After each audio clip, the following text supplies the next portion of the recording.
आता एक सविस्तर बातमी आपण पाहूयात। राज्य सरकारने विदर्भ आणि मराठवाड्यातील सिंचनाचा अनुशेष भरून काढण्यासाठी आणि कोकण पश्चिम घाटातील समुद्रामध्ये वाया जाणारे अतिरिक्त पाणी बोगदे आणि उपसा सिंचनाच्या द्वारे वळून दुष्काळी मराठवाडा, उत्तर महाराष्ट्र आणि विदर्भातील शेतीसाठी वापरण्यासाठी महत्त्वाकांक्षी नदीजोड प्रकल्पाची घोषणा केली।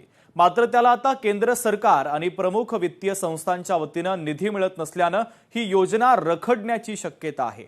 या योजनेचं वास्तव नेमकं काय आहे तेच पाहूयात या खास रिपोर्टच्या माध्यमातून।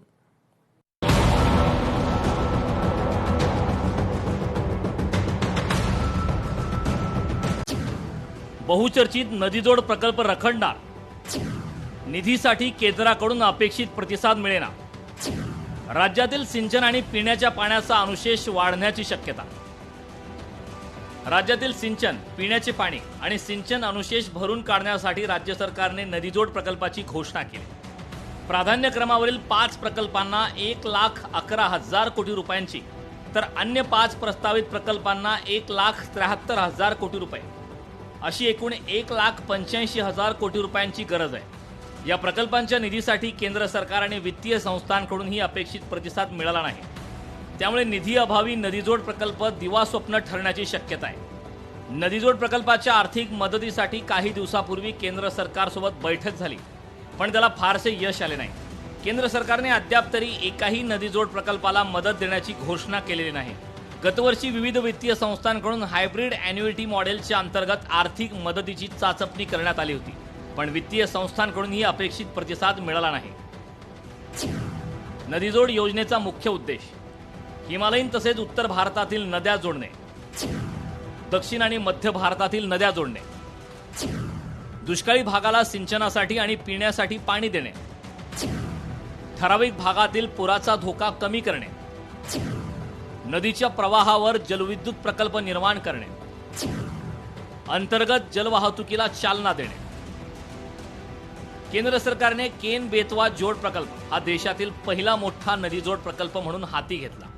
मध्य प्रदेशातील केन नदीचे अतिरिक्त पाणी उत्तर प्रदेशातील बेतवा नदीत वळवून दुष्काळग्रस्त बुंदेलखेड प्रदेशाला पिण्याचे पाणी आणि सिंचनाची सुविधा पुरवली जाणार आहे। मात्र निधी अभावी हा प्रकल्प अद्याप पूर्ण झालेला नाही।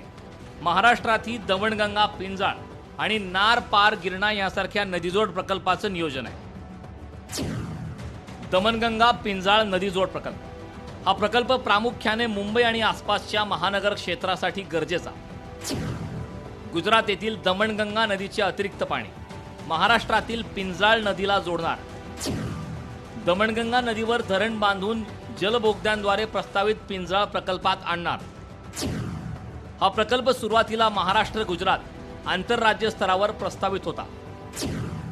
राज्य सरकारने राज्यांतर्गत प्रकल्प म्हणून स्वतः राबवण्याचा निर्णय घेतला, मात्र पुरेशा निधी अभावी प्रकल्प रखडलेल्या स्थितीत।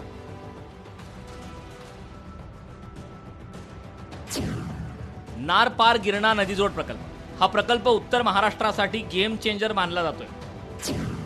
पश्चिमेकडे समुद्रात जाणारे अतिरिक्त पाणी गिरणा नदीच्या खोऱ्यात वळवणार।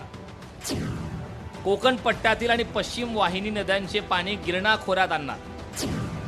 मोठे जलसाठे, अत्याधुनिक पंप हाऊस आणि डोंगरामधून जोड बोगदे तयार करणार।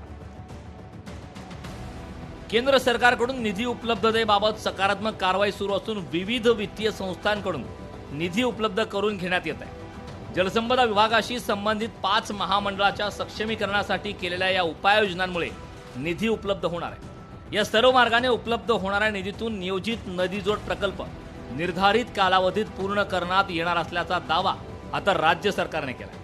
दुर्गम आणि डोंगराळ भागात बोगदे तयार करणे, भूसंपादन करणे आणि पर्यावरणीय मंजुरी मिळवणे ही या प्रकल्पांमधील सर्वात मोठी तांत्रिक आव्हाने आहेत।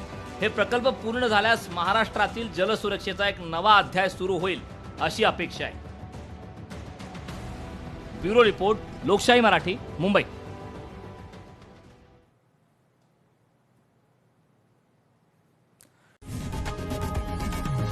लोकशाही मराठी ऐका, पहा, जागरूक रहा।